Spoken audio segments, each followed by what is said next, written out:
Hi, I'm Colleen Nelson, licensed therapist, trauma expert, and fellow badass woman ready to rise up right alongside you.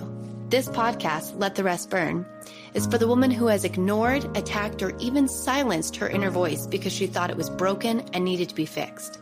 It's for the woman who is ready to rise up and fully step into her desire, her joy, her full power, and make the impact she was destined to make. For the woman who cannot stand one more second waiting, watching, and witnessing the world crumble and is ready to rebuild and expand into a better future. For a woman who is so done trying to fix the world, she decided to start with healing herself, and she let the rest burn.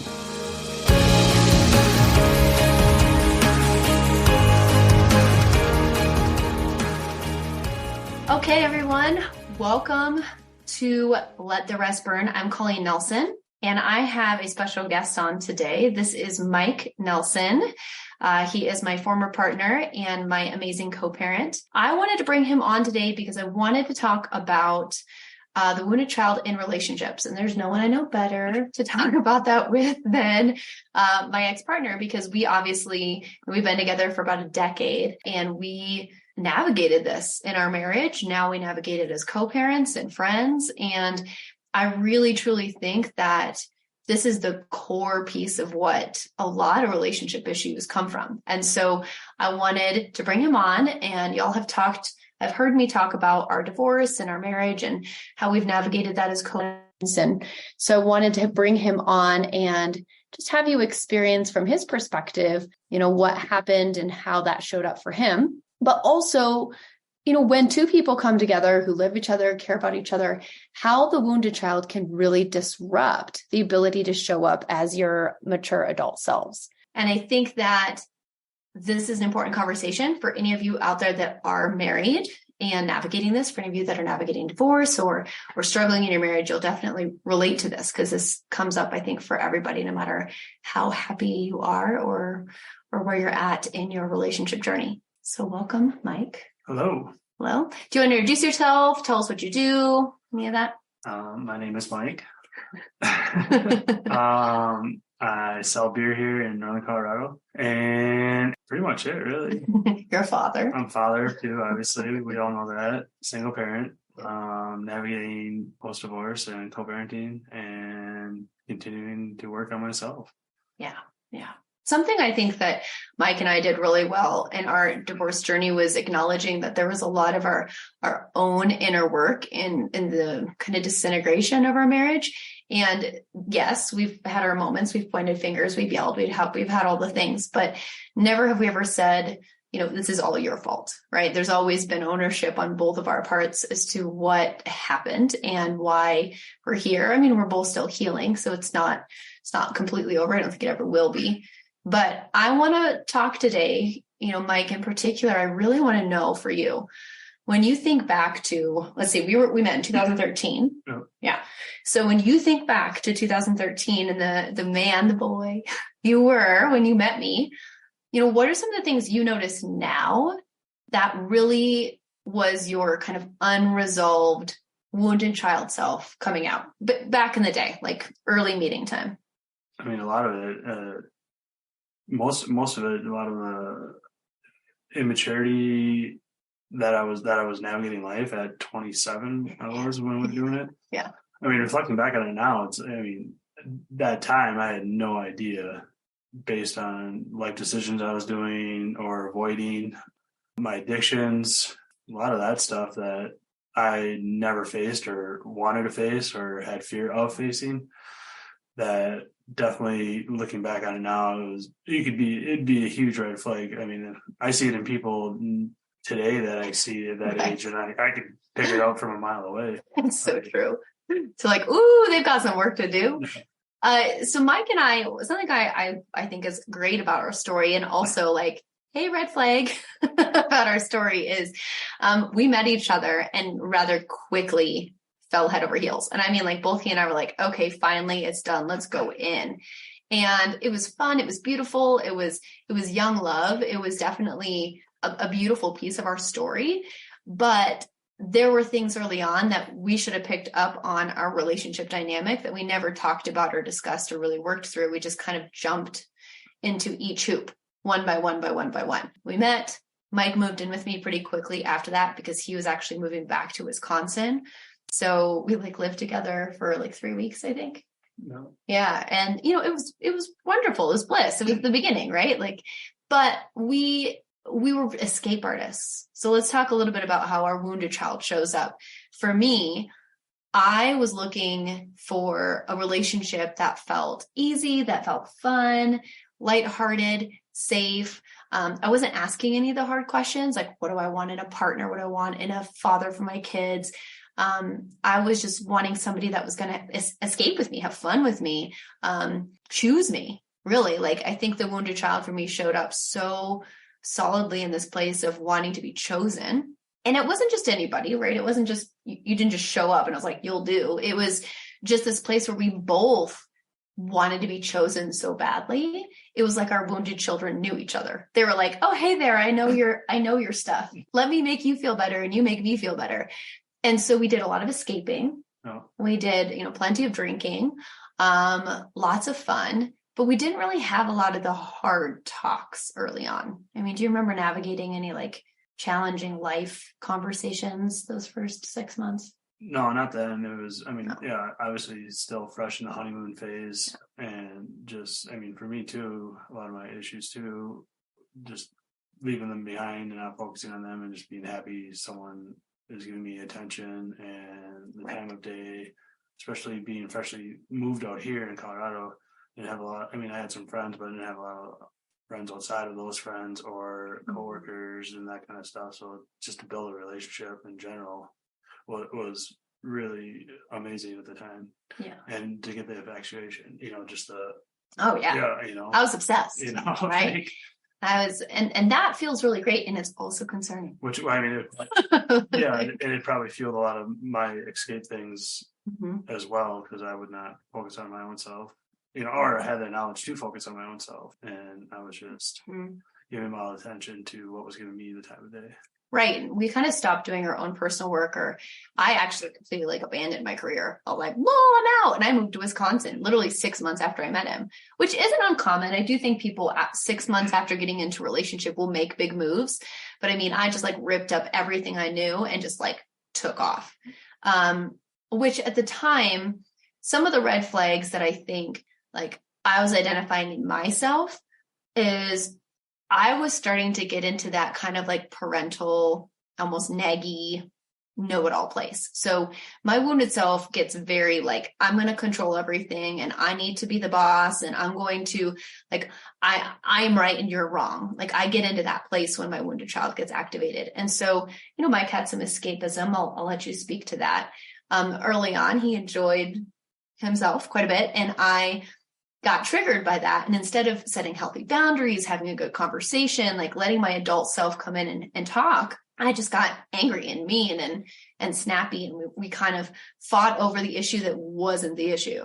Right. And those first 6 months, what for you would you say would be the red flags that not what you saw in me, but like, what you saw in yourself that maybe I missed or you today, you don't have anymore? A lot of that, especially when we moved back to Wisconsin, I picked up right where I left off in my immaturity, managing a bar on the beer scene when I was living that single life in my mid-20s, and just going out with friends is, as much as you want, working late, till 2 or 3 in the morning, coming home late, and just putting my relationship, like it wasn't even a relationship. She was just a ride for the, along for the ride. And I was just on this, I had these blinders on trying to just live the party life. And a lot of that came out too. And with the nagging you speak of and all that, with my wounded issues, as far as like my mother on top of it, because it felt like, all right, this is a relationship I've created that is the same as my mother relationship. And I want to escape it. I will not tackle it. I will not go against it. And I will run from it. Yeah. And we all have parent issues, right? Like no matter how great your parents are, nobody wants to be parented in a relationship. And I think it happens often. We all look for that protective father or nurturing mother, and we end up kind of navigating relationship wounds with our partners. And that's common, but if you don't have awareness, if you haven't done your work, if you don't know what that is inside of you, you project it on your partner. So he and I played that out a lot. Then we got pregnant. Yeah. And it was like, oh shit. Before we found out we were pregnant, we actually had talked about marriage, and you had asked my parents if you could propose. So we had plans of moving forward, but it's accelerated everything, right? And then it put a bunch of responsibility. I've always wanted to be a mom. I think that the second I found out, it kind of shifted my thinking a little bit out of the wounded child and more into that mother adult role. I started to actually kind of rapidly do some inner work. But I didn't share any of that with Mike, and I wasn't expressing myself with Mike. I was just starting to kind of reevaluate my life choices. And I mean, I couldn't drink and escape either, right? I had to really try and do the best I could to take care of my body. I wasn't very happy. I didn't have a lot of friends out there, support. And it was just a really rough time trying to figure out how to still be in love, have this baby coming in that neither of our families were super excited about. Sorry, Charlotte, if you ever listen later, they did get excited later, but this is shocking to everybody because it's very quick. And it took away that time period in our relationship where we could have really dug in. I don't know if the two adults back then would have dug in, had we not gotten pregnant. I'm not sure what would have happened. I just know this set us up, to be in a position where we just continued to avoid, and then we kind of threw ourselves into the parent role. 2015. Do you remember all the things we did in 2015? Yeah, big year. Yeah. Big year. You want to say them? Yeah. So Charlotte was born in March of 15.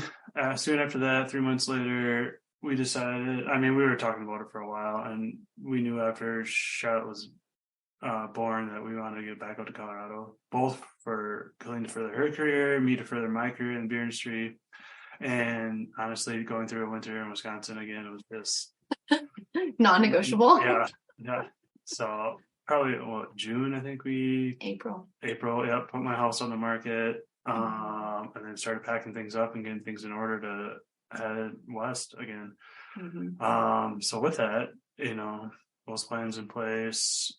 I don't even remember the timeline. We moved in with my parents. We did, yeah. We moved in with your parents for 6 months, just to land. I had to start finding a job. Mm-hmm. I had started my job. You had one in place. That was the big factor why we made the decision to go. Charlotte was with us, obviously newborn still, a few months old, living in your parents' basement, 2 dogs with us. Mm-hmm. As well, and then. We were engaged too, with wedding coming up in October. What were we thinking? Our wounded children were like, solve it. We just got to stay busy. We just got to put our head down in the sand and pretend like nothing has happened. And we're just going to prove everybody wrong. Yeah. Our wounded children were like, no, we are right. And we did, we shoved everything into that year. Yeah. And then, week after we got married, we closed on our house as well. So we moved out of the basement into the house, and then it was perfect. We new house, new jobs, new baby. And that's the end of our story. Actually, I do think that first year things were pretty good. I actually think Mike and I kind of got into a decent groove. I really think it's because we were so busy. We were working a lot. We were spending a lot of independent time. And it wasn't until we navigated some tough stuff. We had a miscarriage before we conceived Waylon, and things started to pop up, right? So 2017, 2018, we weren't really sleeping a lot. Waylon was a tough sleeper. Mike was navigating some new career stuff. I had gone into my own private practice. This is where I think our wounded children took over. They locked our adult selves in the closet and took the mic and ran the show. Yeah. And honestly, this is what led to our decision at the time to separate and then divorce, because we really got toxic and did not treat each other well.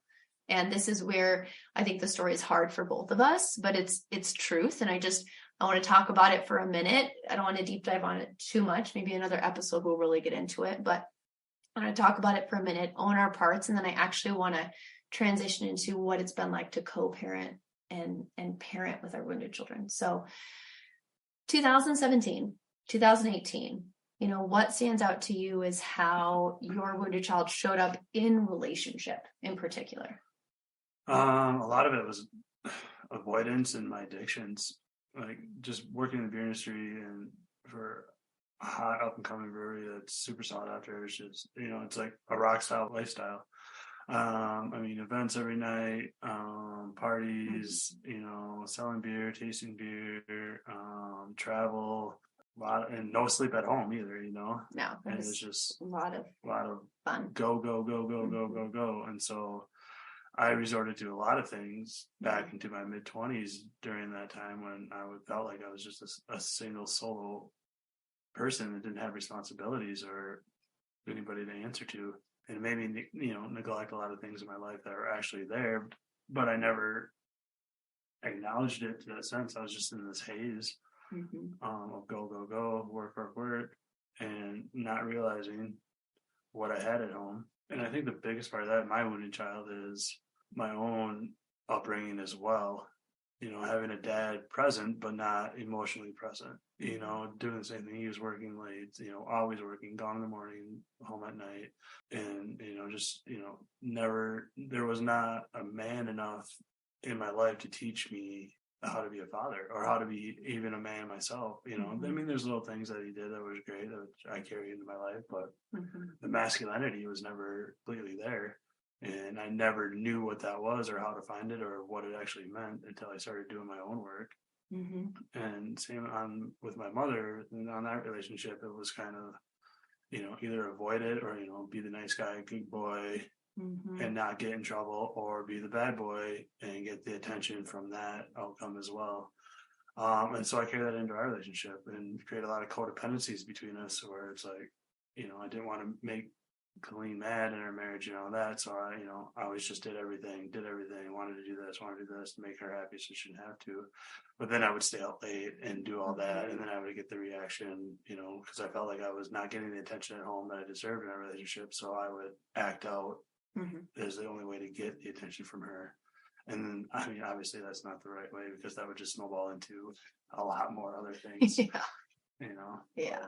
I think our biggest issues centered around alcohol for sure, and like an inability to communicate what our needs actually were, right? Like Mike needed time and affection and attention in a way I wasn't giving him with 2 young kids.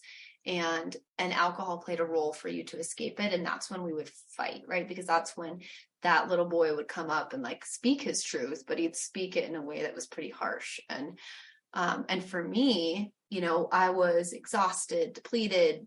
I was running my own practice. I was running the entire household with the kids, and just trying to give him some space to do his stuff, but I wasn't honest with him either. I was really into my people pleaser as well. And the wounded child, like she just felt like, okay, I can't trust anybody. And if I can't trust anybody, then I might as well just do it myself. Next month, we'll talk about the ultra independent. That's the one I stepped into hardcore. But that is also like a cold, like, I don't need anybody. They both come from a place of being wounded and just wanting to be loved and seen and cared for. And, I have great parents as well, but just the emotional component of holding emotional space, communicating emotionally between each other. I didn't see much of that either. I saw my mom kind of put her head down and do what she needed to do. My dad worked a lot as well, and we just kind of did what we needed to do. So that was, I think, the biggest piece is we both put our heads in the sand. And then we would fight pretty bad when alcohol was involved. We would fight on big holidays, which was always pretty brutal. He would get nostalgic. I'd get frustrated and nostalgic. We'd get into this, like, always this place of this wounded, like, you're not doing enough for me. Why aren't you showing up this way? Like, we were constantly blaming each other for that, right? Like, you should do more of this. You should do more of this. There wasn't the like, wow, I have some shit I gotta work through.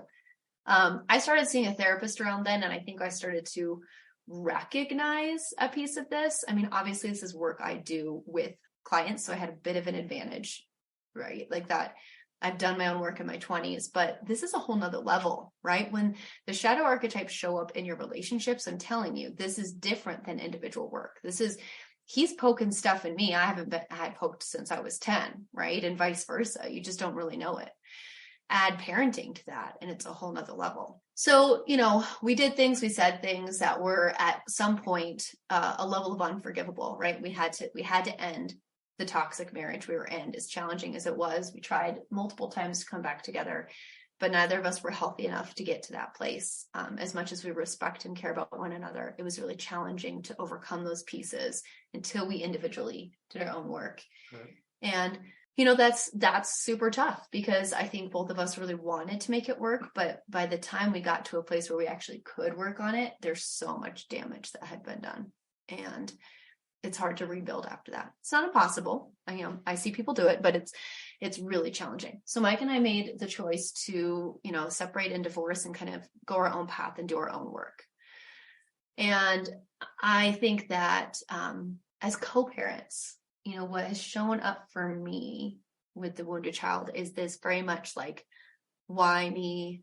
Sometimes I'll get frustrated because I want you to do more, but it's not your role anymore, or I'll get frustrated that I have to take something on alone, right? Like, so I'll get angry and frustrated, like, why am I in this alone? And so that we have to be careful in those spaces. For me, I don't want to text him or call him in that space because I'm mad, I'm hurt. And so I'm really wounded that I'm doing single parenting alone. I'm really wounded that I don't have my kids. And when I get into that space, I have to be careful not to communicate from that space. I get super triggered. What about you? How does it show up for you in the co-parenting piece? I think a lot for me is it's still my boundaries, and as well as, the people pleaser with it too. I still carry that codependency in our co-parenting, where it's like, I know how hard it can be with, single parenting and all that. And I just, I want to rescue you at times and take care of stuff and all that stuff. But I know it's not my responsibility, so to speak.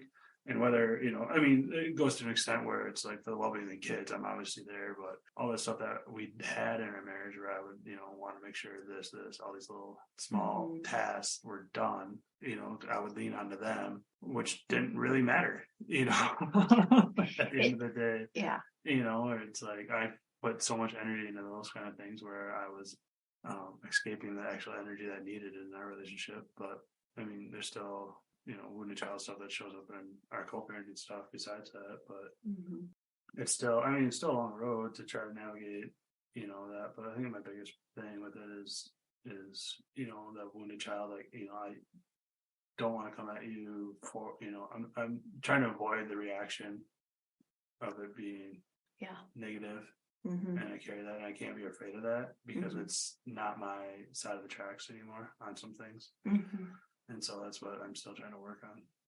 Yeah, that's a good point. It's like neither of us want to upset the other person, right? Like we have a very good co-parenting relationship, better than most. We do a lot of family stuff together. Mike is extremely helpful with my animals.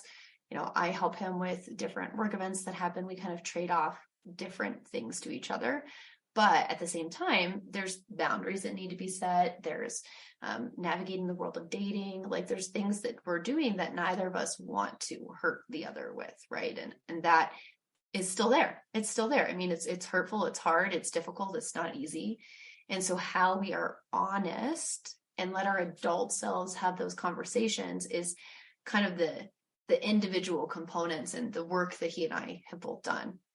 So for me, I really dug deep into my own inner child work, my shadow work especially. I've got some mentors and therapists that helped me navigate through this last year in particular. I did a lot of work around my own sexual healing, around healing the little girl who wanted to be chosen, and that kind of chasing, desperate energy, like, choose me.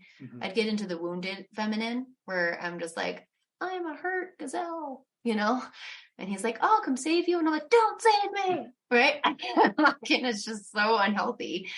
And then, there's a lot of healing around that feminine energy that I am still currently doing and really trying to shift within my own body and my own self. What have you done, Mike, since our separation or divorce that you feel like has really helped you navigate the masculine in your own? I mean, I've done a lot of therapy work as well through our divorce and stuff like that. And I did a men's group online last year and stuff like that. I've read, you read all the books and stuff like that, but a lot of it is just like self-reflection, and clarity of like what you've done and looking what you've done and what the reaction or the outcome of it, and realize what you need to change. And I still carry my own stuff that I'm still working through, wounded father issues and mother issues and,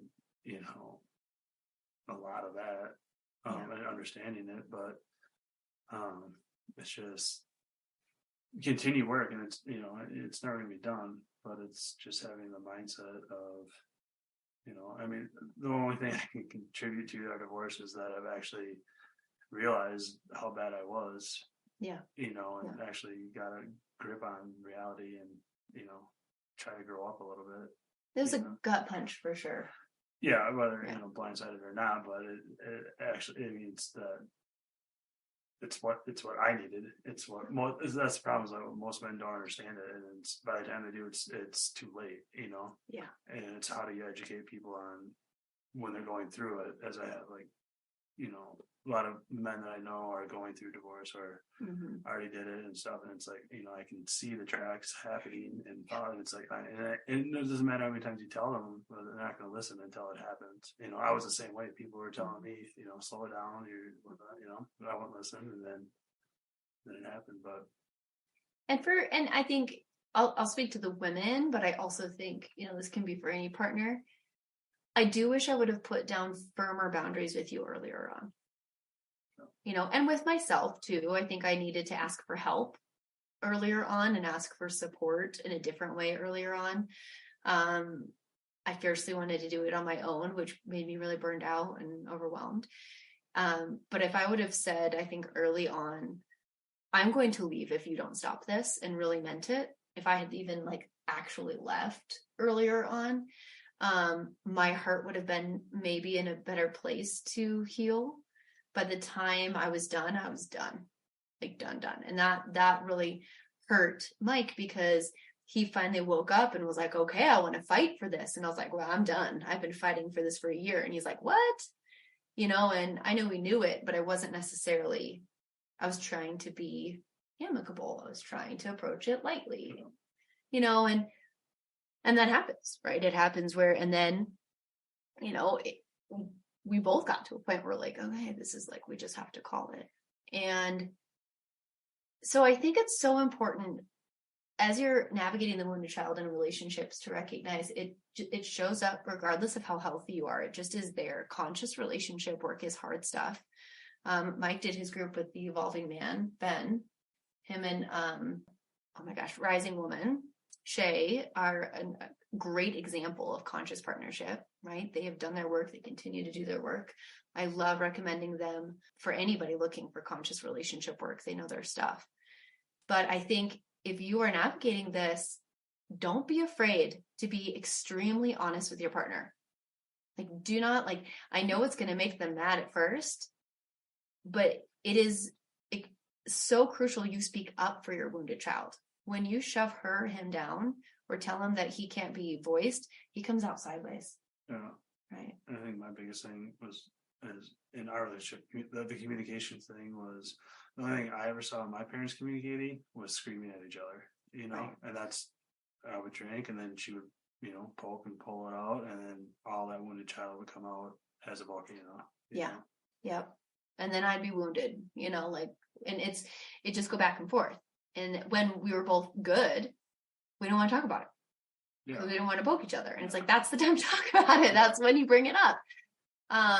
And, we won't get into this today. I think maybe this could be another day. We'll see how everybody responds to this podcast if you want to come back on in a couple months or so. But I do think the next level of this is in parenting and seeing our children and their own woundedness and their trauma from the divorce, and just also being kids in general. Yeah. And I carry a lot of things over. I see it in my, son and daughter already, just what's happening and how I'm acting as a father. And it's, it's like in the moment, you don't realize it until afterwards. And you're just like, I'm turning into my parents, and my kids, I can see them already turning into me, and their wounded child coming out already. And that's more so just on the single parenting side, but obviously going to carry out. Yeah, it doesn't matter if you have 2 people in the house or 1, you're still going to lose your shit sometimes. And, my daughter's brilliant in the way she's extremely deep feeler. She's full of empathy and she's very expressive. So she will tell you how she feels and how like she gives it to you straight, and man, is it brutal sometimes. And, our son is pretty reactive and also gets some people pleasing, perfectionistic tendencies himself, right? He really wants everyone to just be okay. And he wants to keep the peace. Yeah. Not so much. Charlotte wants to let everybody know the peace has not been kept, which is great. We need both, right? There's no shame in either of those experiences. It's just part of how they're being humans. But I think witnessing that, recognizing it, owning our shit is the number one way to help our children heal their inner child. I don't care who you are, your kids are going to have trauma in their inner child because the world that we live in is traumatic itself, right? But as a parent, you can just acknowledge it. You don't have to gaslight them and tell them that it doesn't exist. It's about owning it. So I want to end today's podcast just on one final reflection, right? If you could tell your inner child, your inner wounded boy, anything, if you could go back in time, the little 5-year-old Mike, what would you say to him? It's not your fault. You're only picking up on your parents and their shit, and it's not their fault either. It's a generational thing. No one had the mechanisms or tools and to understand it and work through it, but, we're getting way better at it, and this, it's okay to feel, that you can feel this way, that way, and that, but, it's all valid. Yeah. You're not wrong for feeling. Yes. Oof. Well, and I think that's powerful. And and even now, like, I bet you him saying them out loud made him feel a little bit of emotion. Am I right? Yeah. Like saying it because our inner child is actually listening. I'm not poking him too much. I could make him really cry if I wanted to, guys, but I'm not going to. I won't pull out the therapist because my little girl needs to hear all the time she's not too much to be loved.